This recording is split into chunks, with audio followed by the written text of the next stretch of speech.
dia, Márcio. Tudo bem? Saiu todo mundo? Bom dia. Bom dia. Saiu quase todo mundo? Os jovens e adolescentes são fantásticos. Eles têm igreja, né? Isso é muito bom. Gênesis capítulo 1, dos versos 14 ao 31. Gênesis 1, dos versos 14 ao verso 31. Hoje nós vamos falar do quarto, quinto e o sexto dia da criação,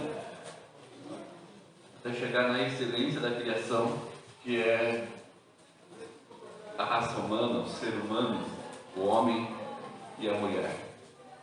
Gênesis 1, capítulo 1, verso 14 ao verso 31. Nós vamos lendo na medida que vamos avançando nos dias, para a gente não perder muito a atenção.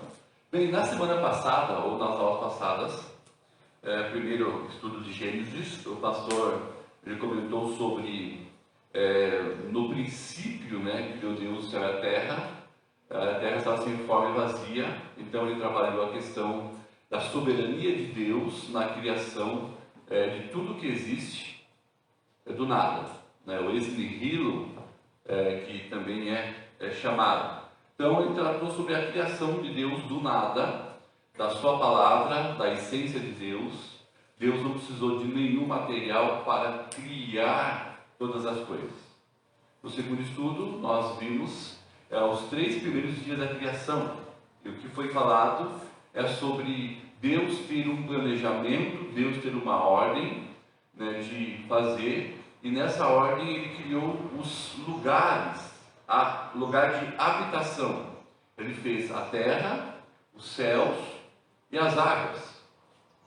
Então nos 3 primeiros dias ele prepara o lugar que estava sem forma e vazia, ele prepara, organiza a terra, como nós conhecemos, ele organiza as águas, mares, oceanos e também rios, lagos, e também, né, ele faz o céu, onde é a habitação futura das aves. Então ele cria primeiro a estrutura de habitação de todo ser vivente, e a partir do 4º dia ele vai povoar, ele vai encher a terra, vai encher os mares e os rios, vai encher os céus com os habitantes, né? Aquilo que ele vai contemplar e ver depois que é bom e muito bom. Então, nos 4º dia nós entramos nessa narrativa da criação dos habitantes, dos moradores desse planeta Terra, do planeta que ele criou.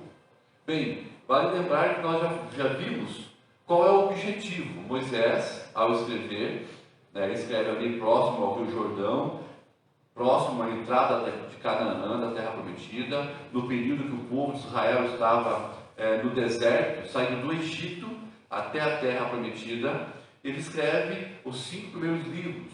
E qual era o objetivo?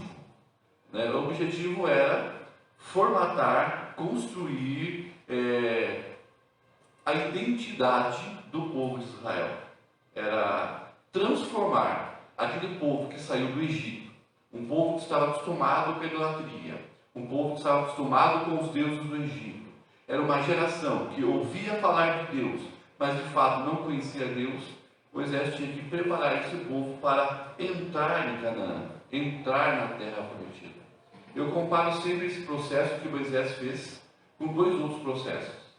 Nós temos um processo da filosofia grega, dos gregos, chamado helenização. Quando a Grécia Antiga, Alexandre o Grande, conquistou o mundo, vamos dizer assim, né, na região de Jerusalém teve um governador, um general, que fez um processo de helenização, o que era pegar o povo judeu e transformar eles em gregos. Então eles ensinaram as vestimentas, a culinária, a língua, a filosofia e a religião. Então o povo judeu era extremamente influenciado a se comportar, pensar e viver de forma dos seus governantes, os gregos. Outro que eu comparo também é quando os portugueses, os jesuítas, a Companhia de Jesus, Os portugueses vieram com a colonização, né, do Brasil, eles vieram encontrar os nativos. O que eles fizeram? A catequização, ou seja, eles transformaram os nossos nativos em portugueses, né, ensinando os costumes, a culinária, a língua portuguesa, as vestimentas, a cultura do trabalho e a religião, né, que os portugueses possuíam, que vieram para cá. Transformaram os índios, os nativos, em homens portugueses. Moisés queria fazer o mesmo processo. Ele queria fazer com que o povo de Israel, o povo hebreu, que saiu do Egito, né, desconstruísse tudo aquilo que havia aprendido no Egito como escravo e construísse uma nova personalidade, uma nova identidade, um novo maneira de olhar, uma cosmovisão diferente, saindo dos deuses egípcios, da cultura egípcia e entrando agora com o único Deus, o único Senhor, e servindo de modo como Deus havia exigido. Então é uma transformação de mente, transformação de coração, para ter uma prática. E de certa forma nós ainda fazemos isso hoje. Nós ainda fazemos isso hoje. Conversava com um jovem, tem um rapaz, que nós estamos discipulando há alguns meses. Então ele conheceu a Jesus, ele começou a andar com Jesus, ele começou a estudar a Bíblia, e essa semana ele disse uma frase, talvez ele deve estar me assistindo, né? Ele disse uma frase que eu achei fantástica, né? Ele disse uma frase assim: quando eu era do mundo, né, e agora que eu sou no caminho do Senhor, ele já fala igual crente, né? Já tem o jeitão de falar. Por que o jeitão de falar? E quando eu era do mundo, eu vivia nas trevas, agora eu estou na luz. É que ele já está se moldando até a maneira de falar, como nós falamos aqui na igreja, como nós nos comunicamos, como nós pensamos. Então o Evangelho vai transformando a mente com o conhecimento, vai transformando o coração através do Espírito Santo, aí ele vai externalizar, né, as suas atitudes, o modo de falar, o modo de pensar. Então esse processo de desconstrução para a construção nós ainda fazemos quando nós evangelizamos. O Evangelho transforma as pessoas para estar diante de Deus com maior santidade, com maior clareza. E Moisés estava nesse processo de transformar a mente e o coração do povo para que o povo estivesse preparado mentalmente ou intelectualmente e com o coração disposto a viver, a praticar aquilo que Deus espera que o seu povo pratique, que é a santidade, a adoração, a comunhão e tudo mais. Por isso que ele escreve 5 meus livros para construir essa identidade. E nada mais, nada menos do que iniciar com a construção do mundo, né? Então nós estamos vendo, as narrativas iniciais construiu do nada, depois ele fez os 3 primeiros dias, que é o habitat, né, do próximo passo, e agora ele vai povoar esses ambientes, formar o homem, descansar no 7º dia, para que ele possa contemplar a beleza. E por que Moisés escreve isso? A resposta é simples. Nessa intenção de formatar, o povo, ou aquela geração, estava no Egito, contemplando a ideia da criação do mundo dos egípcios. Aquela geração que estava no deserto, eles olhavam para o sol e viam Deus. Olhavam para a lua e via Deus. Ele olhava para os rios e olhava os deuses. Ele olhava para a chuva e via os deuses. A cultura religiosa dos egípcios eram politeístas. Tudo era Deus. Então tinha um Deus grandão, deuses menores, e nessa disputa dos menores criaram a raça humana. Então o ser humano adora esses deuses, e esses deuses se comunicam como? Através dos meios naturais: sol, lua, chuva, vento, animais, rio, o rio Nilo, o crocodilo, que é um dos deuses, o gato, que era adorado pelos egípcios. Então tinha toda essa cultura da natureza como divindade. Então Moisés começa dizendo assim: opa, vocês estão adorando a divindade natural? Bem, o meu Deus, Ele é maior do que a natureza. O meu Deus é maior que o sol, é maior que a lua, é maior que os rios, é maior que os animais, as aves. E aqueles grandes animais marinhos, nós vamos ver hoje, aqueles grandes animais terrestres, né? Aí discute o dinossauro, né? Está vendo esses grandes monstros marinhos? Bem, eu criei. Vocês estão admirados com, né, esses monstros, com esses eventos? Pois o meu Deus criou o céu e a terra e tudo que existe do nada, organizou, estruturou, criou, deu ordem, nomeou e viu que era muito bom. Então, qual é a intenção principal? Mostrar essa narrativa da criação, é dizer, pare de adorar a natureza, pare de adorar os animais, pare de adorar o sol, a lua, as estrelas, a lua, o cosmos, porque tudo isso é gigante, é fantástico, é maravilhoso, só que está abaixo de quem é Deus. Se tudo isso é maravilhoso, imagina quem criou: Deus, o nosso Senhor. Em síntese, seria essa a grande intenção de Moisés em escrever sobre a criação do mundo de uma forma simples, que o povo pudesse entender, né, de que ele estava falando, da onde eles vieram, quem eles são e para onde eles vão, né, a criação. Certo? Aí nós entramos aqui, né, no quarto dia, na criação dos moradores da terra. Tá? No quarto dia, agora nós vamos ver o quarto dia, verso 14 ao verso 19. Diz assim: disse também Deus. Ele sempre começa com essa expressão: disse Deus, disse também Deus, disse Deus, disse também Deus, haja luzeiros no firmamento dos céus, para fazerem separação entre o dia e a noite, e sejam eles para sinais, para estações, para o dia e anos, e sejam para luzeiros no firmamento dos céus, para alumiar a terra. E assim se fez. Fez Deus os dois grandes luzeiros, o maior para governar o dia, o menor para governar a noite, e fez também as estrelas. E os colocou no firmamento dos céus para alumiarem a terra, para governarem o dia e a noite, e fazerem separação entre a luz e as trevas. E viu Deus que isso era bom. Houve tarde e manhã o quarto dia. Bem, no quarto dia ele vai criar o sol, as estrelas, né, a lua e tudo mais. Bem, é nesse sentido agora, que quando ele fala que criou os luzeiros, né, ele está falando de todo o cosmos, de todo o universo. Só que lembrem, nós falamos na semana passada, Moisés não está querendo fazer uma narrativa sistemática, científica da criação. Seria a mesma coisa se eu chegasse para vocês hoje aqui e tivesse me preparado muito, e tem que ser muito mesmo, e chegasse aqui com uma desenho do átomo, né, o núcleo, e mostrar as partículas, mostrar os sistemas solares que existem, a Via Láctea, e começar a vagar, nesse sentido mesmo, né, viajar na maionese, mostrando todos os bilhares e milhões de estrelas, os tamanhos, as distâncias, as forças.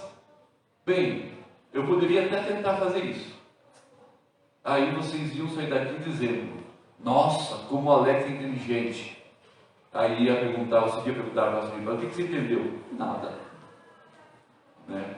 Só vi que o Alex enrolou bem, né? Inventou história, porque ninguém vai saber mesmo, né? Talvez só se o Demir não viesse nesse dia, daí dava para enrolar, né, Demir? Ou o Alex estudou mesmo. Mas o que você aprendeu com isso? Nada. Porque é um termo científico que nós temos um homem de Deus que trabalhou na NASA, o físico nuclear, Dalton Lourenço, alguns conhecem de palestras. De vez em quando eu assisto, eu tento assistir algumas palestras deles, que ele começa a falar sobre estrelas, constelação, camada de ozônio, ele começa a falar dessas coisas. Eu acho muito bonito a inteligência dele, a explicação dele.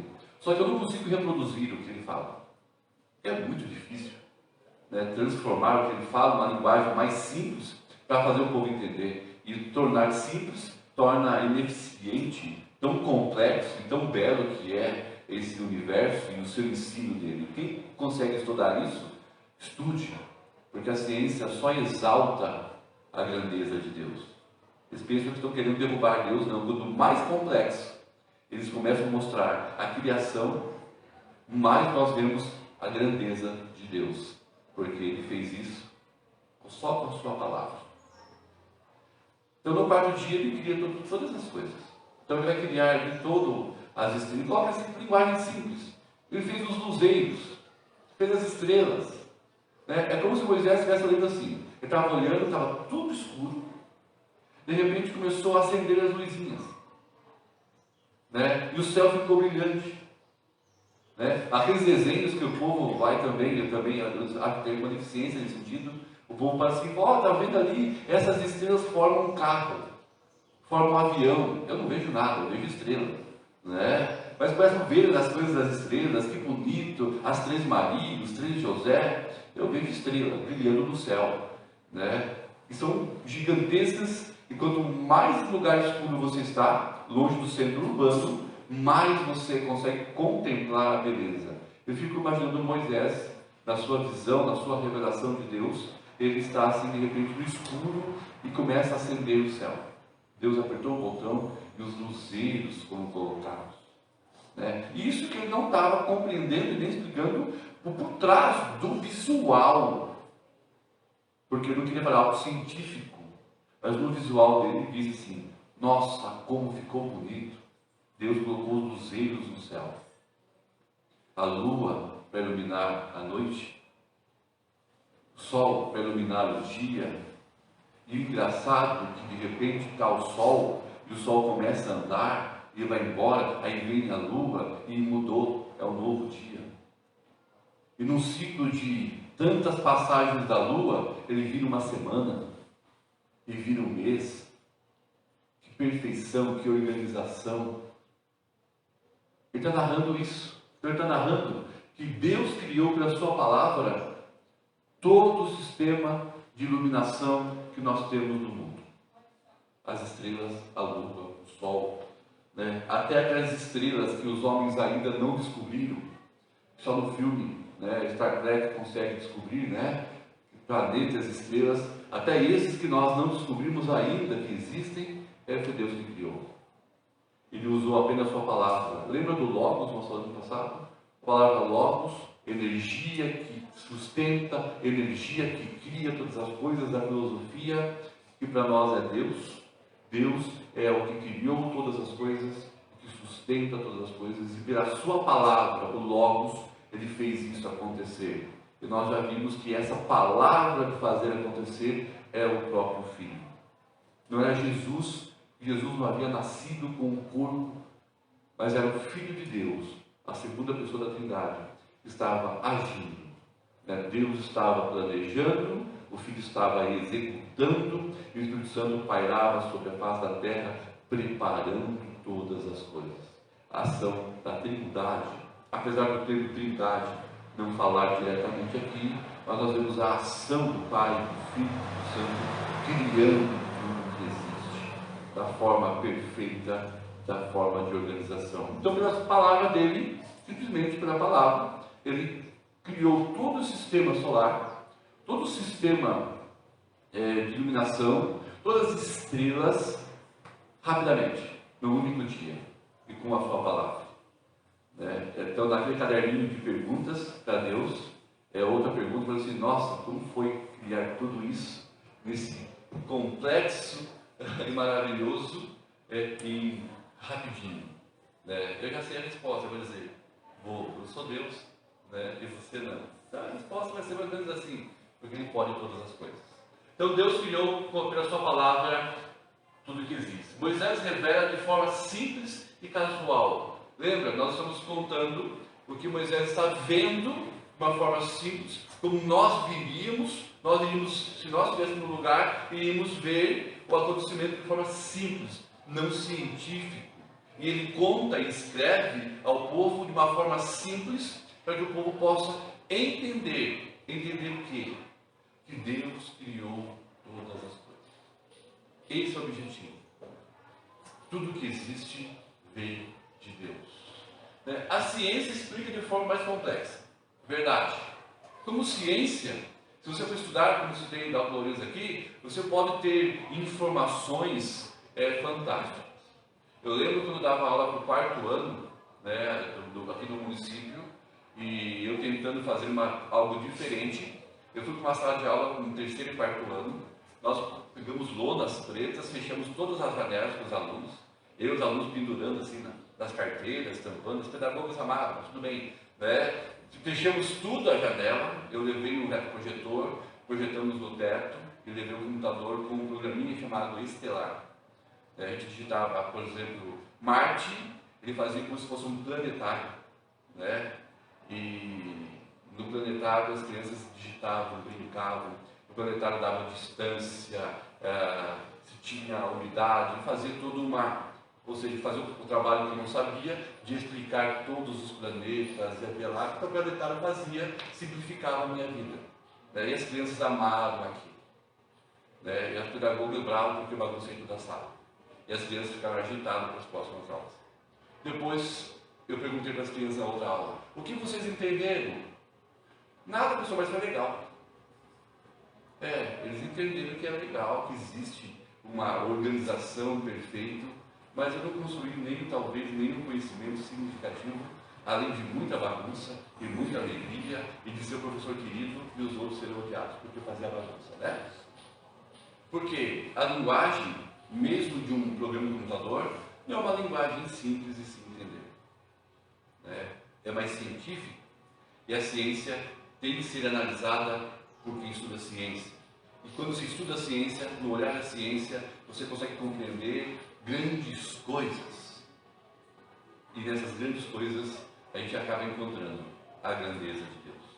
Então a ciência, o quanto mais você estuda, mais você tem.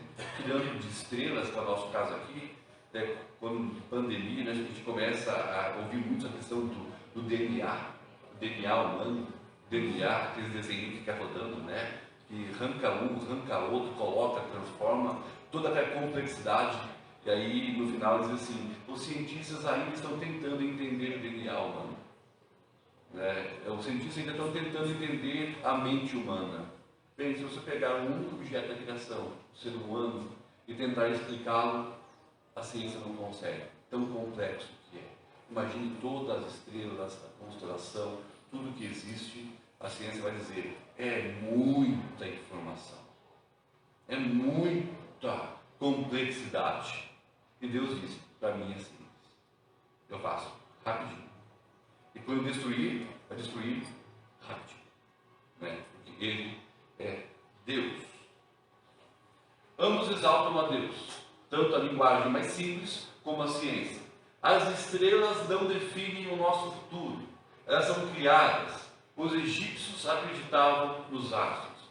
Uma das coisas que Moisés escreve sobre essa importância da criação das estrelas, essa importância da criação dos luzeiros, mostrando que Deus é maior que as estrelas, que Deus é maior que a lua, que Deus é maior que o sol, é porque tem alguns motivos claros. O sol e a lua eram os principais deuses do Egito. E a religião egípcia, eles olhavam para as estrelas e previam, eles se orientavam pelas estrelas como se fosse ela determinante para o seu futuro.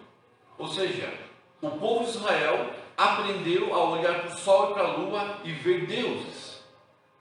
E aprendeu a olhar para as estrelas durante a noite e prever, tentar medir, tentar calcular como será a sorte e o seu futuro. Então, nesse sentido, quando Moisés diz ao povo de Israel que Deus criou o sol, a lua e criou as estrelas, ele está dizendo: pare, bobo, de ficar tentando ler a sorte. Pare de tentar ficar se moldando pelo sol, pela lua e pelas estrelas. Não é o sol, a lua, as estrelas que determina quem você é ou que vai apontar o seu futuro. É verdade que cientificamente a lua influencia até no corte de cabelo. Não que eu entenda disso, mas eu já li sobre isso, né? Mas sobre as marés, sobre quem vai pescar, cortar grama, diz que a lua interfere sobre isso. Isso é verdade. Mas sobre destino, futuro humano, né? Eles não têm poderes para guiar, nortear o seu futuro. Então, quando Moisés destaca, né, cada elemento da criação, dizendo que Deus colocou cada um no seu lugar, e foi Ele que fez toda a iluminação que existe, está dizendo assim, que se alguém deve e pode determinar o seu futuro, o seu amanhã, é o Criador e não a criatura. Então ele vai deixar bem claro essa construção na cabeça do povo de Israel. Deus é maior que as estrelas, que a lua e o céu. Então quem determina o nosso futuro é Deus. Foi Deus que mandou nós sairmos do Egito. E é Deus que prometeu a terra. Então a terra vai ser nossa. Porque Deus determina isso, e não as estrelas. E sabe qual é a dificuldade deles? Vou voltar de novo no mesmo exemplo. Os 12 espias. Os espias de Israel. 10 chegaram e falaram assim, não dá não, a terra é boa, mas tem gigantes. Nós vamos perder a batalha. A nossa sorte não está muito favorável. 2, Josué e Caleb diz assim, nós vamos entrar. Porque Deus, o Deus que criou todas as coisas, o Deus que criou a terra, Ele nos deu essa terra. E se Ele deu, Ele garante o nosso destino, o nosso projeto, o nosso futuro. É Deus e não a criação. Então, quando ele exalta isso, ele está dizendo, parem de ficar medindo as estrelas, o sol e a lua, como fator importante de destinar o seu futuro. Destinar o que você vai fazer. Eles são só criaturas, eles são fantásticos, mas são só criação. O Deus que está por trás da criação é que é soberano, é que está regendo, gerenciando todo o universo. Bem, com a criação dos luzeiros, Deus organiza a separação entre dia e noite. Tá? Então, Moisés começa a mostrar que existe o dia, existe a noite, e isso é uma criação de Deus. Deus organiza esse processo manhã, tarde e noite.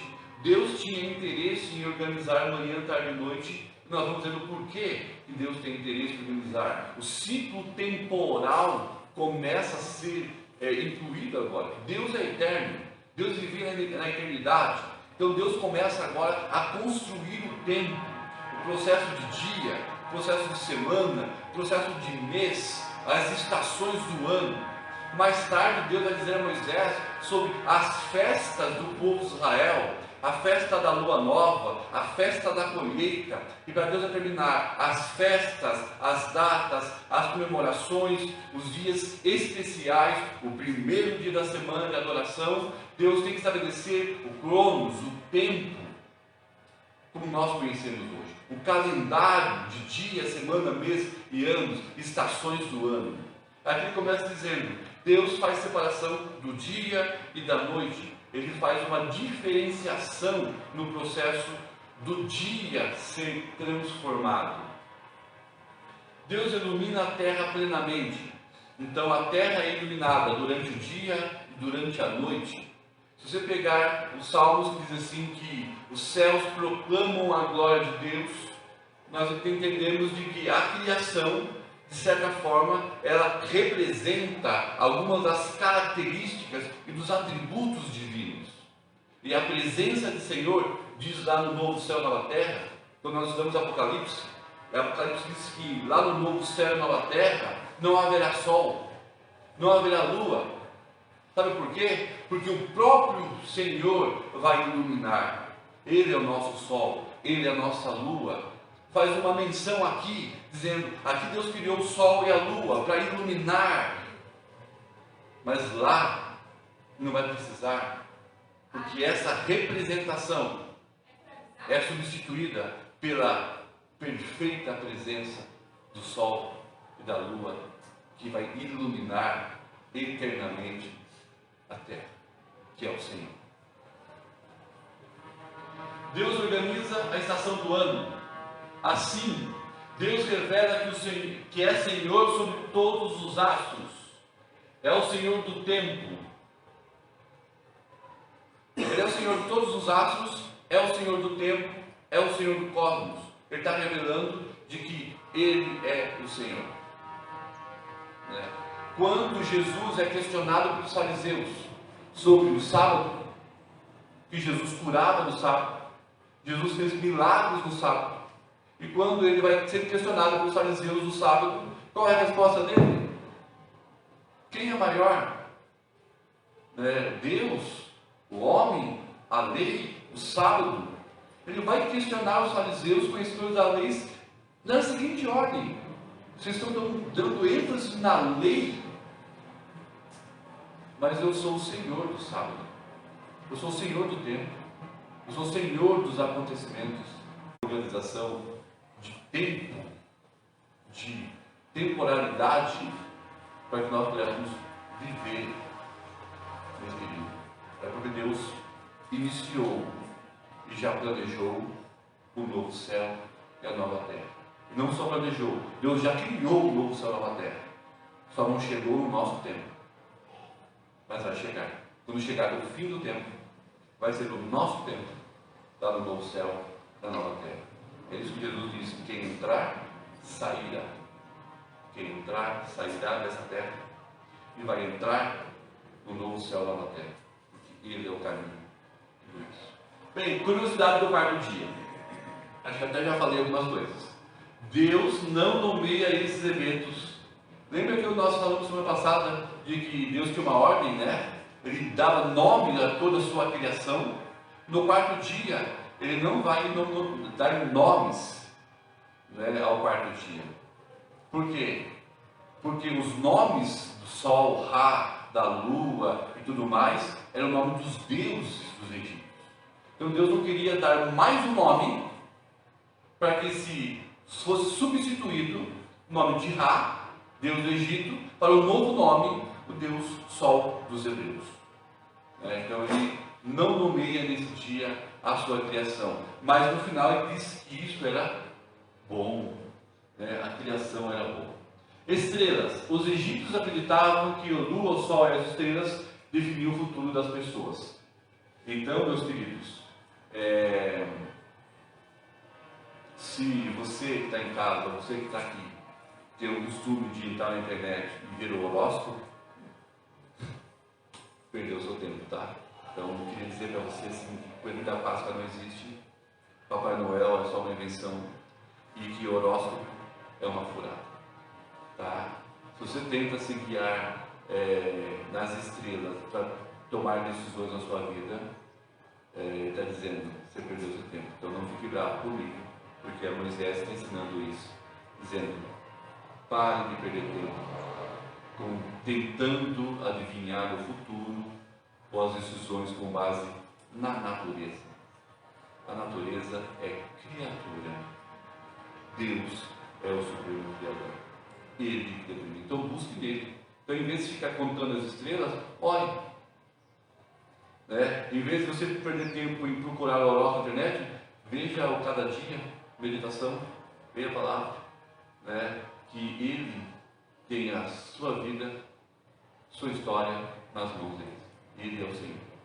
Então, nós estudamos um tempo atrás no IBEM sobre algumas terapias modernas e algumas filosofias de reiki, yoga, budismo, algumas coisas assim.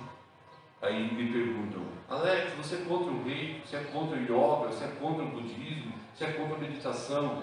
Eu disse: eu nada que faça bem eu sou contra, mas tudo aquilo que vem derivado das divindades naturais é perigoso, Quando você vai para uma filosofia de vida ou para um tratamento, seja qual for, e esse tratamento está baseado nas estrelas ou nos deuses da divindade natural, que é o panteísmo, porque eles determinam o seu chakra, o seu chi, organizam.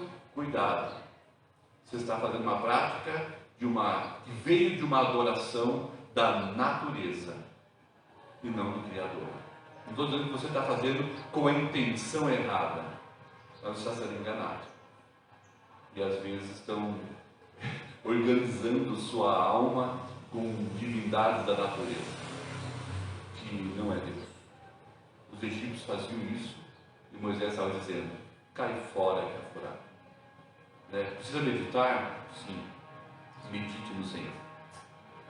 Mas precisa se concentrar? Sim. E do ponto de vista bíblico, a Terra é o centro do universo. Aí o professor de biologia, professor de ciência, tem a cidade de ciência, vai dizer: agora o Alex se colocou. Nós sabemos cientificamente que a Terra é pequenininha e que ela está girando e que maior que ela existem muitas outras coisas. Então talvez podemos dizer que a Terra não é o centro do universo cientificamente. Isso é verdade. É isso, pessoal? Isso é verdade, né? A Terra gira em volta de uma estrela. Eu consigo explicar até aí. Mas do ponto de vista de Moisés e da relação Deus, Criador, e o homem, criatura, Deus, Ele está dizendo, no ponto de vista da minha narrativa da fé, Deus criou a terra e depois Deus criou todas as outras coisas. Podemos até girar em volta da estrela, mas quem veio primeiro foi a terra e não a estrela. Como a ciência vai explicar isso? Eu não sei. Mas o que Moisés está dizendo é: nós somos o alvo, o foco da criação de Deus. O objetivo maior da criação de Deus. Existe algo maior aí fora? Sim. Mas na visão de Moisés, e a visão que nos interessa, ele está dizendo: a Terra está nessa narrativa como centro da criação. Porque nós habitamos outros planetas. E por causa disso, muito se discute se há vida em outros planetas. Se há vida, não só vida como a água, mas pessoas morando. Tem um grande arqueólogo aí, ele diz assim, de que ele faz uma interpretação de um texto difícil. Quando Jó está narrando os seus fatos, ele vai dizer assim na narrativa: quando os filhos de Deus se apresentaram perante Deus, Satanás também se apresentou. Aí Deus perguntou: viu meu servo Jó? E o intérprete diz assim, de que esses filhos de Deus que estavam se apresentando eram Adão de vários planetas. Então ele diz assim: cada planeta que existe, Deus fez um jardim do Éden e um Adão. Todos deram certo, todos não foram enganados. O único que errou foi o nosso Adão da Terra. Então, quando os Adãos vão perante Deus prestar relatório nessa reunião celestial, o nosso Adão não foi, porque pecou. Quem foi o diabo, porque venceu a guerra. Então, ele parte da ideia de que Deus criou várias terras, paralelas aí, e hoje a Marvel fala muito sobre isso, várias terras por aí, e tem Adão lá. O único Adão que errou, que era corintiano, era o nosso, que errou. Por isso que Satanás foi no lugar dele. Aí a gente olha para a Bíblia e diz: não tem isso na Bíblia. Existem outros planetas? Será que tem Adão lá? Será que tem a serpente lá? Será que só o nosso falhou? Bem, Moisés não estava preocupado com o resto de fora. Ele estava preocupado com o nosso aqui, dizendo: o nosso tem a criação de Deus. Deus criou primeiro a terra, depois fez as estrelas, os luzeiros e essa organização que existe. Ele está dizendo: nós vivemos aqui, o que interessa é a nossa narrativa daqui. O resto nós não conseguimos entender. Quinto dia, verso 20 a 23. Alguém tem alguma pergunta agora? Não? Graças a Deus, não? Preciso levantar a mão, não. Que susto. Não. Quinto dia, verso 20 a 23. Disse também Deus: povoem-se as águas de enxames de seres viventes, e voem as aves sobre a terra, sobre o firmamento do céu. Criou, pois, Deus os grandes animais marinhos e todos os seres viventes, que rastejam, os quais povoavam as águas, segundo as suas espécies, e todas as aves segundo as suas espécies. E viu Deus que isso era bom. E Deus os abençoou, dizendo: sede fecundos, multiplicai-vos e enchei as águas dos mares, e na terra se multipliquem as aves. Houve tarde e manhã, o quinto dia. Bem, então agora ele vai povoar as águas e os céus, os peixes, né, e as aves. Então, aves e peixes de todas as espécies. Bem, aqui nós podemos discutir algumas coisas de evolução, ou de microevolução, ou de adaptação, depende dos termos aí que pode ser usado. Mas o fato é que Deus criou nos mares, nos rios, peixes de espécies variadas, okay? Aves de espécies variadas. Então tinham várias aves. A pergunta que nós podemos fazer é: todas as espécies que existem hoje, foi Deus que criou? Ou todas as espécies de peixe que tem hoje, foi Deus que criou? Sim e não. Partindo da ótica de que Ele fez todas as coisas, sim. Mas partindo da ótica de que existe uma microevolução, ou seja, né, que todo cachorrinho que você conhece não foi criado lá no jardim, existe uma junção de espécies e surgindo uma nova espécie? Sim. Tá? Pelo menos nós entendemos que sim, né? Que tinha um cachorro assim, um cachorro assado, né? De repente veio outro metido na história, que não tinha nada a ver com eles, entrou no meio da briga e se relacionou e surgiu uma nova, né? Um cachorro com tamanho diferente, com a cor diferente, com a orelha mais reta, mais em pé, mais caída, num cruzar de raças? Sim. Então Deus criou todas as coisas? Sim. Mas nós vamos dizer que ao Deus criar, Ele vai dizer: eu abençoo vocês, enchei e multiplicai. Esse encher e multiplicar é uma capacidade reprodutiva e de adaptação, né? E de adaptação. Então, quando a gente fala de microevolução, né, de que alguns animais, de que alguns seres humanos têm que se adaptar, né, se adaptar no habitat natural, com questão de climática, ou a questão de cruzamentos, de surgir uma espécie diferente, isso sim, existe essa transformação na sociedade. Mas vamos lá ver. Então, as aves e peixes, todas as espécies. Deus abençoou microevolução, ou seja, né, se multipliquem, tenham relações e se multipliquem, cresçam, encham a terra, encham os mares, encham, vamos dizer assim, os céus. Há uma diversidade sendo transformada, né? Isso é um milagre. Quando Deus cria, Ele coloca a capacidade reprodutiva, ou seja, Deus não precisa criar todos os dias. A sua criação, ela vai gerar vida em si mesmo. E essas vidas podem ter variações da sua espécie, nessa adaptação, nesse cruzamento. Eles não têm ancestral em comum. O que eu quero dizer aqui?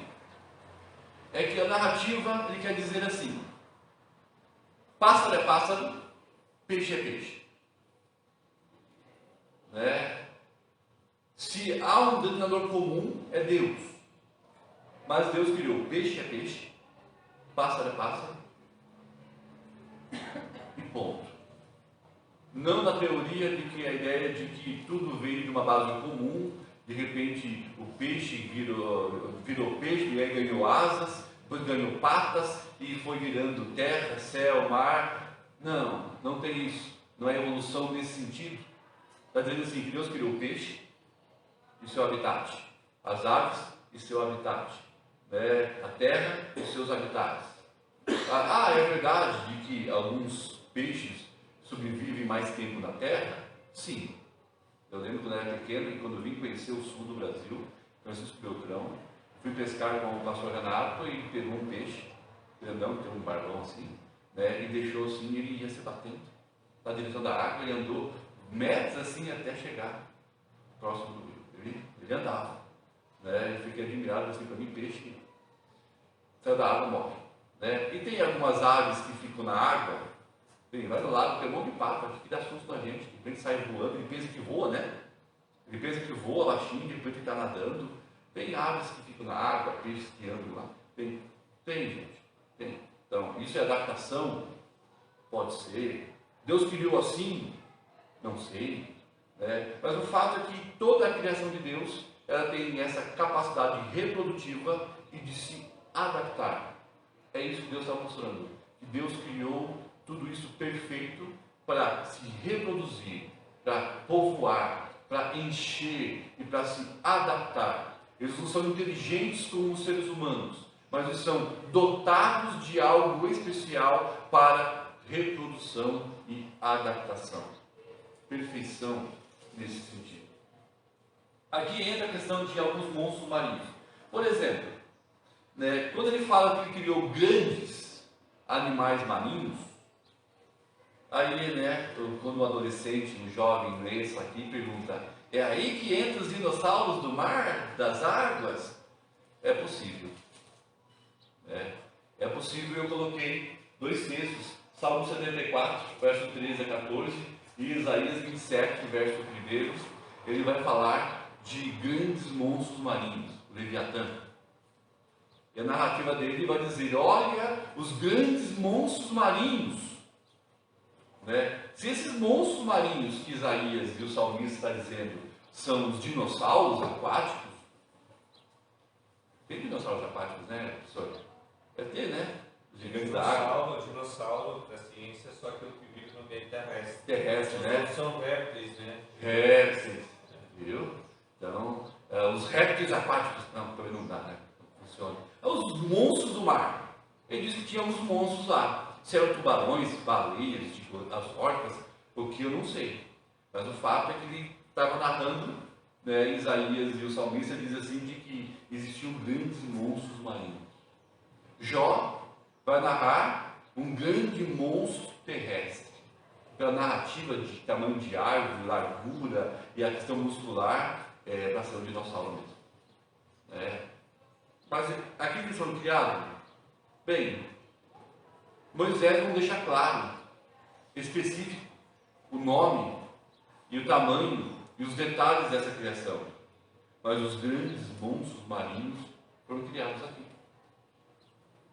Foram criados aqui, e quando foram extintos, eu também não sei.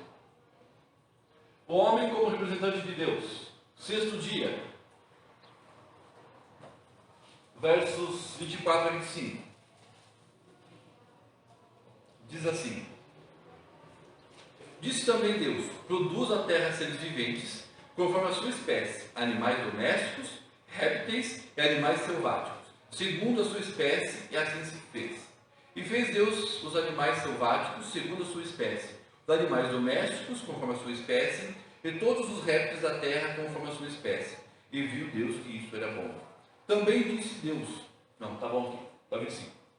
Vamos falar primeiro da criação, animais, né, e não o homem. Bem, Deus ele vai fazer uma separação: doméstico, que rastejam e selvagens. Deus não, né? Aqui Moisés está narrando como ele vê as coisas. Lembre, Moisés está narrando o que está vendo. Então, lógico, o pressuposto de conhecimento dele vai participar da narrativa. E o que ele conhece sobre a natureza? Que existem animais domésticos, existem animais que estão rastejando na terra, e existem os animais selvagens. Ele conhece essas 3 classificações dos animais. Então ele está dizendo: Deus criou todos os animais. Diz assim: encham-se a terra dos animais. Ele colocou animais, ele está dizendo assim, diferentes. Uns selvagens, que não dá para chegar perto, outros que estão rastejando, e alguns gatinhos bonitinhos que ficam aqui, né, lambendo os nossos pés, o cachorrinho que está ali brincando com o gatinho. Mas também ele também não vai explicar, por exemplo, que tem gato doméstico e gato selvagem, tem cachorro doméstico e cachorro selvagem, né? Tem pessoas domésticas e pessoas selvagens. Não chegamos ainda nas pessoas, né? Mas ele está dizendo o quê? Que toda a espécie terrestre, pessoas que vivem na terra, os animais da terra, Deus criou e ele classifica como ordem. Mas o que ele vai dar ênfase é: toda a criação foram feitas por Deus. Aí o panteísmo, né? Nós adoramos o sol, as estrelas, nós criamos as árvores, né? A vaca, o gato é adorado no Egito, os animais são adorados como divindades, representações de deuses. Ele está dizendo assim: não, é bobeira.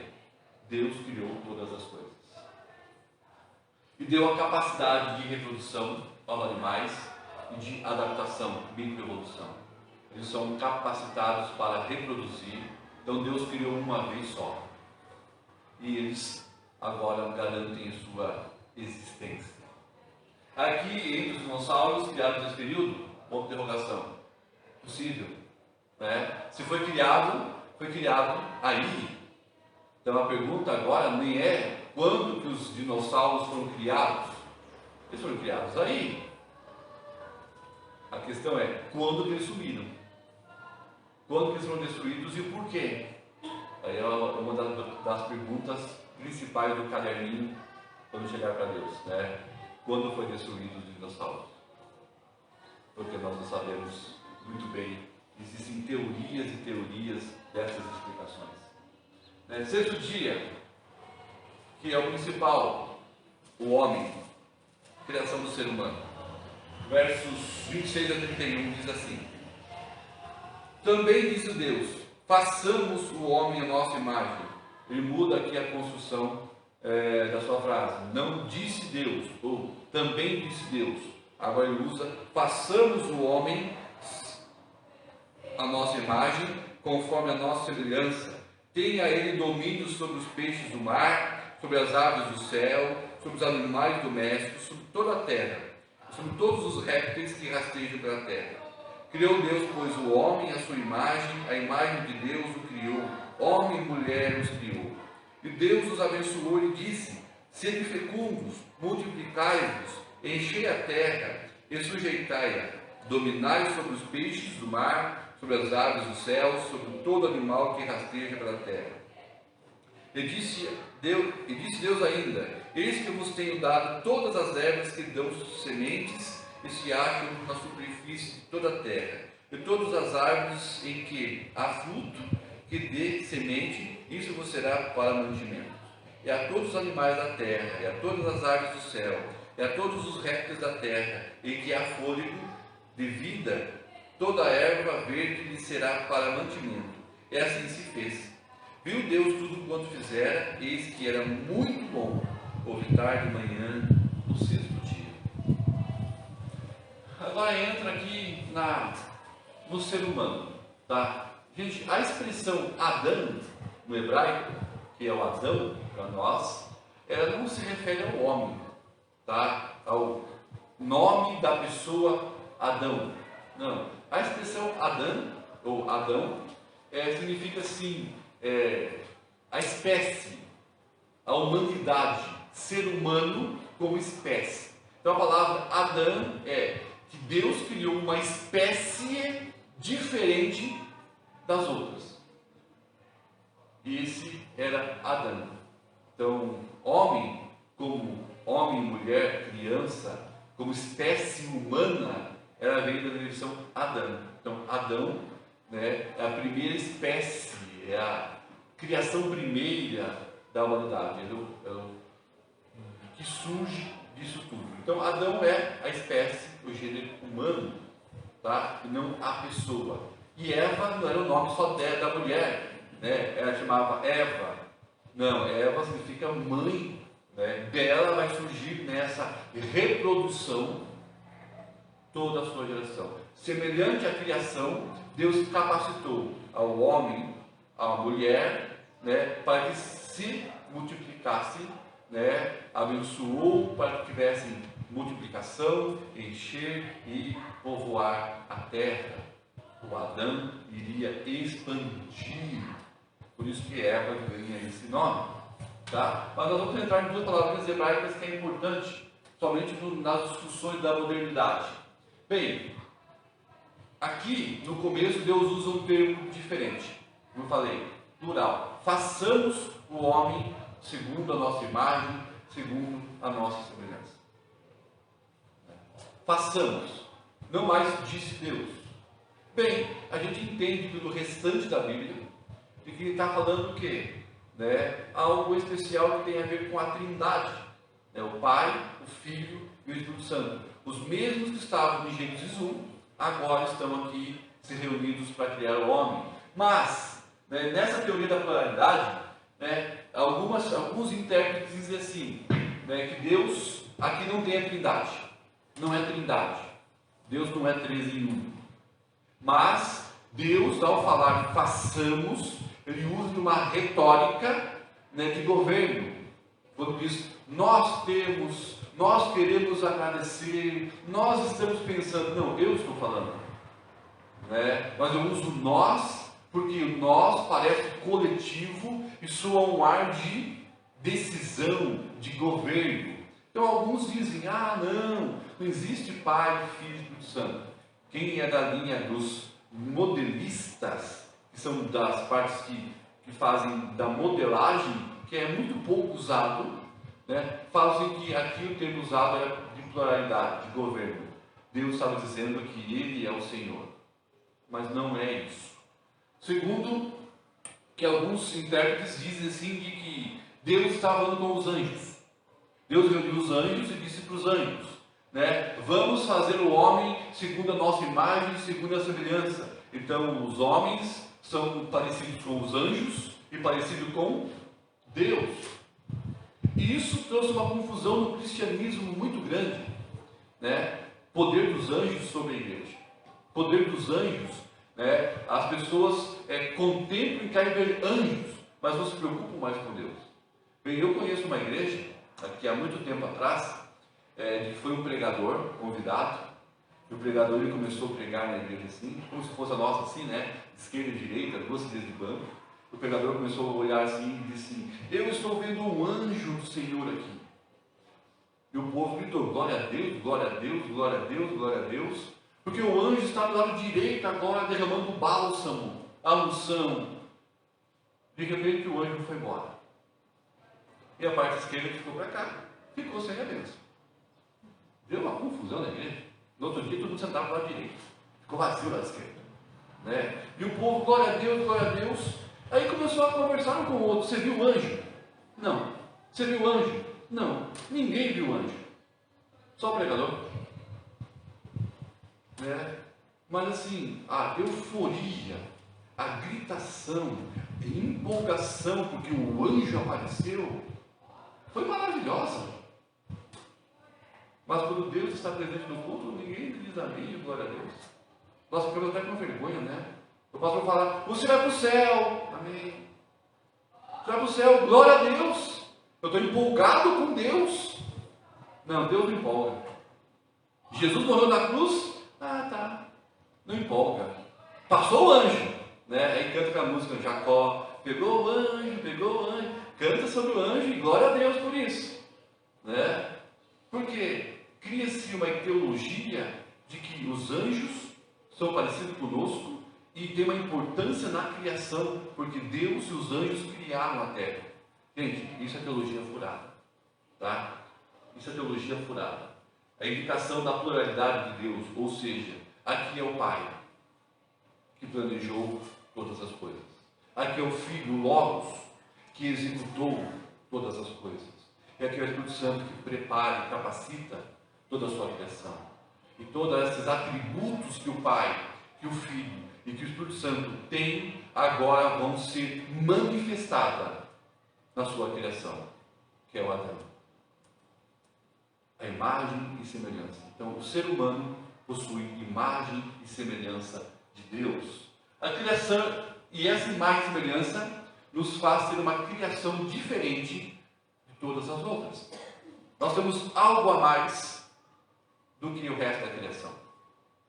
Nós temos algo a mais do que todos os outros componentes da criação. O que é algo a mais?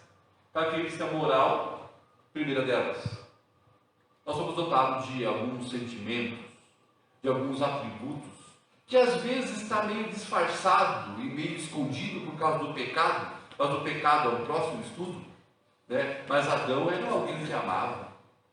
Adão era alguém que tinha bondade, retidão, justiça, algumas características morais que são de Deus, o homem tinha, né? E que se perdeu com o pecado. Próximo estudo, chegamos lá.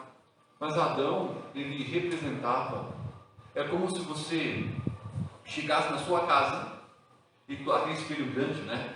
As mulheres gostam do quarto, guarda-roupa, um espelho grande, e a mulher gosta de ficar na frente, se olha. Eu não faço muito isso porque o corpinho não ajuda, né? Ficar olhando no espelho. Mas a mulher olha no espelho e tal. Por quê? Quando ela olha no espelho, ela está vendo aquela beleza, né?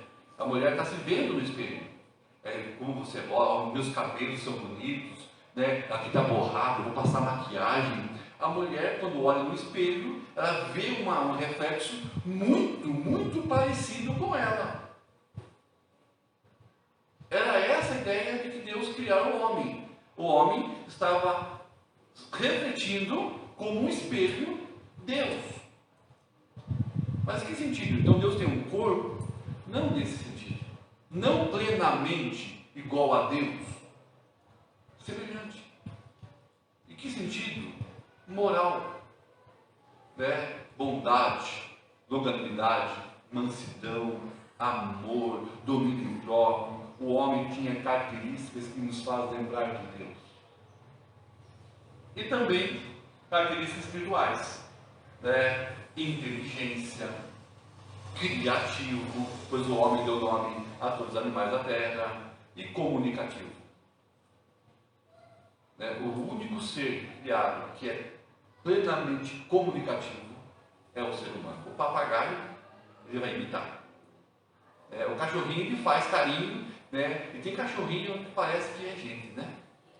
Ele parece que entende. Eu tenho um cachorrinho lá em casa que é fantástico. Dá um trabalho, parece ser filho mesmo, né?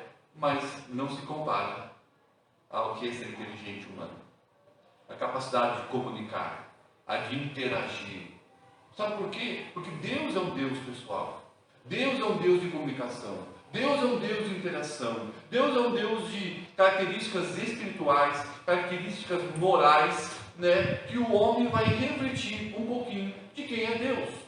Então, quando ele fala assim, vamos criar o homem segundo nossa imagem e semelhança, ele é um ser especial. Ponto. Esse ser especial tem características morais e espirituais que lembram muito bem Deus. E é por isso que Deus tem prazer em se comunicar. Ele já criou essa espécie diferente para que ele tenha um relacionamento. E é por isso que ele aparecia na viração do dia, num lugar especial, para falar com o homem e a mulher. Prazer em comunicação. O que foi perdido? É claro. O objetivo da criação, primeiro, que o homem representasse Deus aqui. Essa representação Deus aqui. Que sentido? Né? Mandato cultural e mordomia cristã.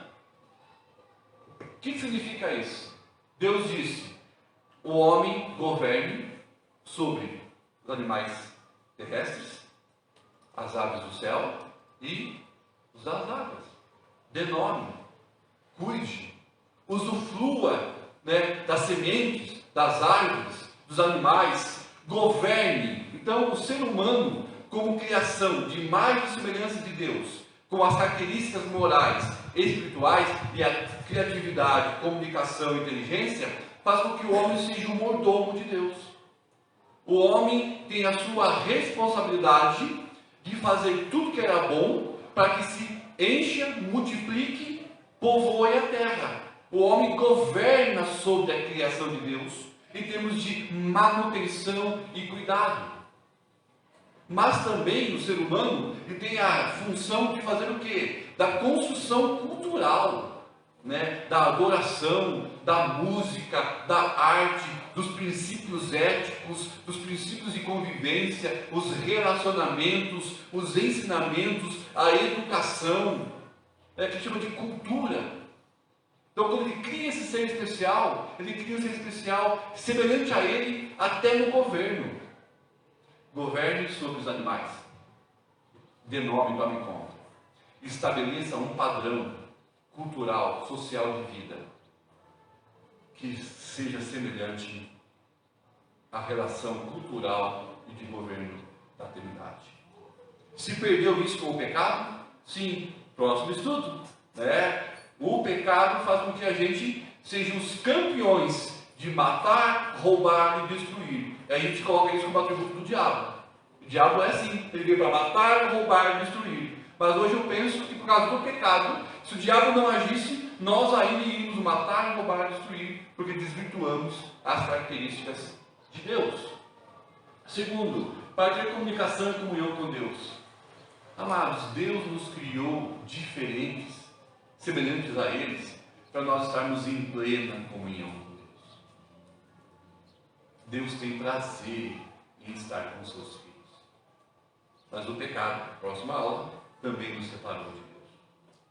O pecado nos separa de Deus. Por isso precisamos de Jesus. Capacidade de comunicar e inteligência é algo criativo nosso. Terceiro, para expandir a imagem de Deus. Ou seja, as duas palavras que eu falei, macho, zakar. Então Deus criou o homem macho. Tá? Por que macho não é para animal? É, isso mesmo. Ele está definindo o sexo. Macho, zakar. Um fêmea, nekbar. Né? Viu que o meu hebraico é doente? Né? Nekbar. Homem, macho. Mulher, fêmea. Projeto de Deus. Agora você sabe onde eu vou chegar, né? Então, Deus criou ambos com o mesmo valor. Então, o homem e a mulher têm valor, porque ambos são imagens e semelhança. Ponto. Não é maior e nem menor. São o quê? São diferentes biologicamente. O homem tem uma função biologicamente. O homem tem uma função biologicamente. Mas são diferentes. Mas, por ser diferentes, não perde o valor de ser imagem e semelhança de Deus. Tanto o homem e a mulher têm sua importância, mas funções diferentes. Então, Deus criou o homem, a capacidade do quê? Reprodutiva, que é o casamento. Então, primeiro, você tem valor. Segundo, você tem um gênero. E o que determina o gênero é macho e fêmea. Para que Deus fez gêneros diferentes? Tem um propósito: encher e multiplicar a terra. Esse é o projeto de Deus para a raça humana. Por isso, menino é diferente de menina. Que bom! E o diferente aqui não é ruim, é bom. E viu Deus que isso era muito bom. Que o propósito dele é encher e multiplicar a terra. E nesse sentido, a terra vai ser povoada com imagens e semelhantes de Deus, os representantes da mordomia e do mandato cultural. Conclusão: Deus criou todas as coisas, então nós devemos adorá-lo porque Ele é. Espiritualidade por meios naturais é um erro. Cuidado com a astrologia. O Adão não é divino, não deve ser reverenciado.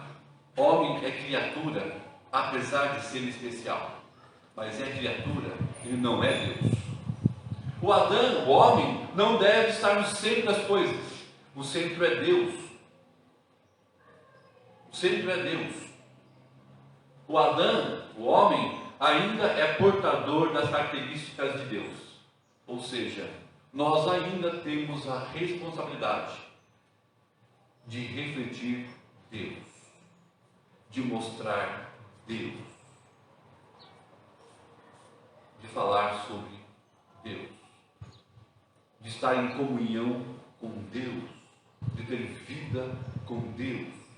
E revelar Deus para as pessoas é ir contra algumas das coisas que nós recebemos hoje. Dando a ênfase final ali, nós somos criados homem e mulher, macho e fêmea. Não há como a gente engolir a ideologia de gênero.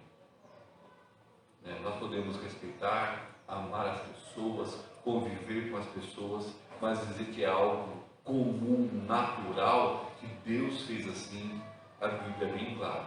Não. Deus fez com propósito. Está certo que de repente Moisés não tinha esse objetivo central de falar de gênero lá. Acredito que talvez tinha esses casos, mas talvez não era esse o objetivo. É mais o nosso moderno hoje. Mas a Bíblia é bem clara. Deus fez tudo organizado, cada um no seu quadrado, cada um no seu lugar, cada um com um objetivo, e isso Deus viu que era muito bom. Então, para a gente encerrar, eu gostaria que você fosse para casa hoje com a seguinte ideia: você é alguém especial. Você não é um erro da natureza. Você não é um caos. Você é alguém especial. Deus fez você. Deus planejou você homem e você mulher. Deus planejou você para você encher e multiplicar a terra. Deus criou você para que você representasse aqui na terra e mostrasse as características de quem é Deus. Nós chamamos isso de testemunho cristão. Amém? Amém. Vamos ficar em pé? Vamos orar?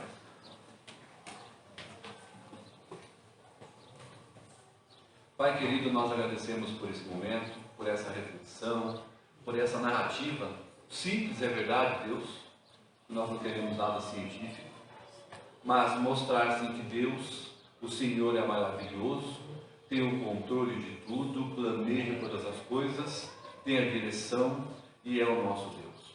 Obrigado, Deus, por nos fazer diferentes, por nos dotar com corpo, com alma, com essa relação com o Senhor, e nos ensine, Deus, a amar o Senhor, a ser mais criativos, mais comunicativos com o Senhor. Nos abençoa, Deus, muda nossa mente, muda o nosso coração, para que possamos, de fato, sermos a representação dessa imagem e semelhança, e que as pessoas olhem em nós e vejam algo diferente, que é o Senhor em nós. Nos abençoa, Deus, eu peço, nos dê um bom domingo, um bom almoço. Pedimos isso, Pai, em nome de Jesus. Amém. Deus abençoe, um bom domingo a todos.